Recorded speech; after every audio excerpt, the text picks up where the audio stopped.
There's a place in Kentucky where the dead didn't leave the way you think they did. They weren't carried out through the front doors. They weren't mourned in daylight. They were sent underground, through a tunnel, hidden from the living. And people who walk that tunnel today say something still walks it with them. Not behind them, not ahead of them, but just out of sight. Some say it sounds like footsteps. Others say it's quieter than that, like a presence that only exists when you're not looking directly at it. And the deeper you go, the harder it is to tell if the sound you're hearing is yours. This is Waverly Hills Sanatorium. Let's tear into it.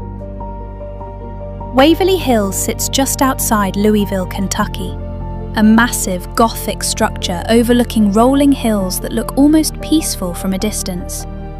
But in the early 1900s, this wasn't a place of peace.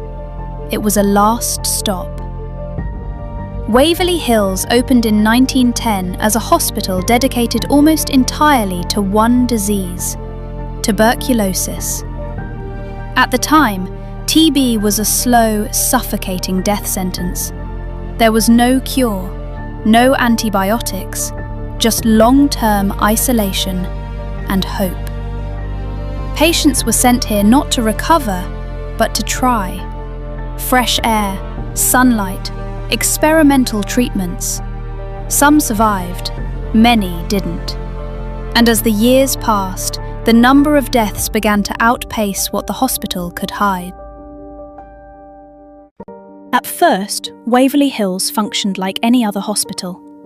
Nurses made rounds, doctors kept records, patients wrote letters home. There were routines, structure, even moments of calm. Patients would sit outside on balconies, bundled in blankets, breathing in what doctors believed was healing air. Some talked about going home. Some planned for futures they would never reach. Staff tried to keep spirits high.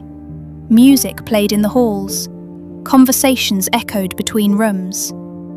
There was still a sense of humanity.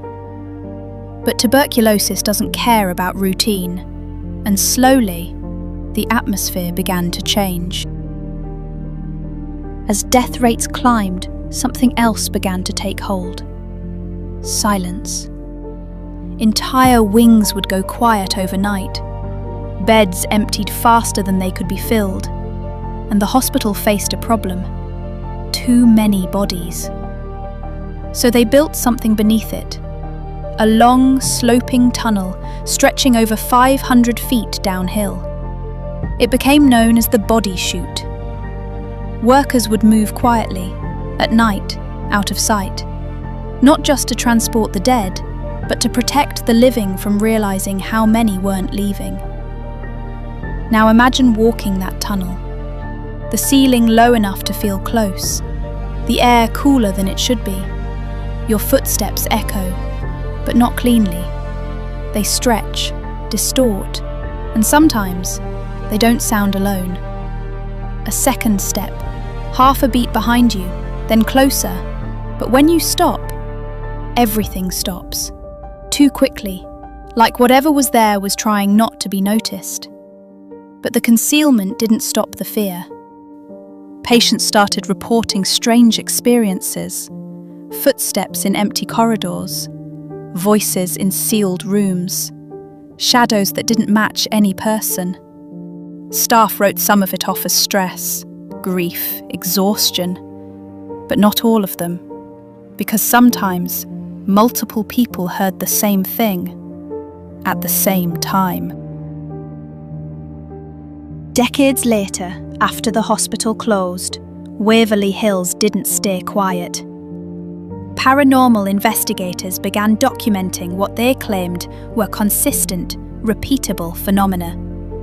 Disembodied footsteps, especially on the upper floors.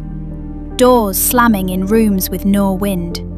Cold spots that appear and disappear without pattern. One of the most reported locations is room 502. According to records, a nurse working there was found dead, an apparent suicide. Some accounts say she hung herself. Others claim she jumped from a window. Even the details don't fully agree. But visitors who stand near that room often describe the same reaction. Not curiosity, avoidance. A sudden, heavy feeling in the chest. An instinct to step back without knowing why. Some report hearing soft breathing near the doorway. Others say they feel like they're being watched from inside the room. Then there's the tunnel. Investigators walking through it often describe a strange progression. At first, nothing. Then awareness. Then sound. A step behind them, matching pace. Left, right, left, right. If they slow down, it slows down. If they stop, it doesn't. Just one more step, then silence. And that moment is usually when people decide to turn around. So what's actually happening here? One explanation is environmental. Old buildings make noise. Temperature changes create drafts. Sound travels unpredictably through long corridors and tunnels, especially ones built like this. Combine that with expectation, and the human brain fills in the gaps. Turns random noise into patterns, patterns into meaning, meaning into fear. Then there's psychological imprint theory.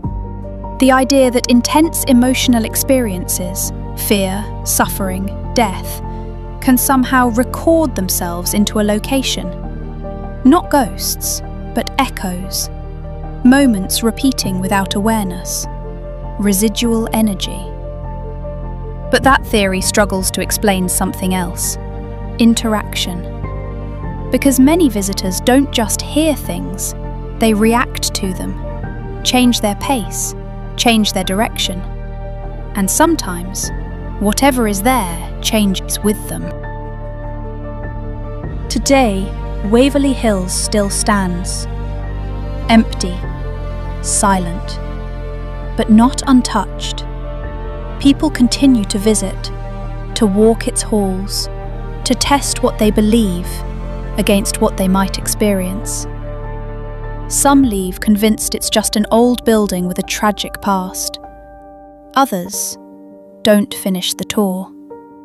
Because there's one detail that keeps coming up from people who've never met, who've never compared stories, who walk that tunnel for the first time and all describe the same thing. Not something chasing them, not something appearing in front of them, but something keeping pace, perfectly, patiently, just out of sight.